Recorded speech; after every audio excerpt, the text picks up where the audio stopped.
So let's proceed to the one-way ANOVA hypothesis of this data that we gathered. It talks about the one-way ANOVA, which analyzes the difference among the means of three categorical groups on a given quantitative variable. Suppose that we need to find on how the three different fertilizers affect the parsley plants. So first is the null hypothesis, or we are trying to see if there is no effect or relationship between phenomena or populations of the data that we gathered. So there is no significant difference among the fertilizers used in parsley plant. Next is the alternative hypothesis, or to state that the relevant factor which has effect embodied in the explanation of what was observed. So there is a significant difference among the fertilizers used in parsley plant. One-way ANOVA in SPSS.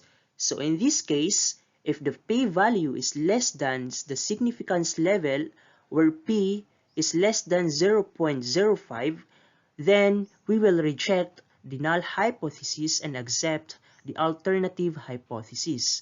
So here is the table that we gathered from SPSS of the ANOVA. So this is the weight in grams of parsley plant. We have the groups, between groups and within groups, and the sum of their squares and the difference.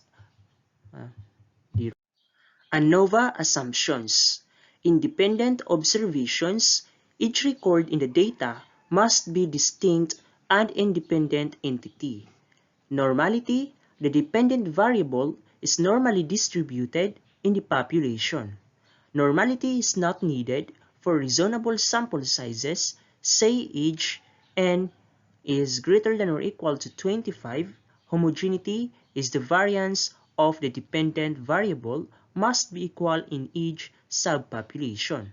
Homogeneity is only needed for sharply unequal sample sizes. In this case, Leven's test can be used to see if homogeneity is met. So in short, in SPSS, we see that the homogeneity is met in Leven's test. And we also perform the normality distribution wherein the p-value is 0.028 less than 0.05. So hence, it is normally distributed.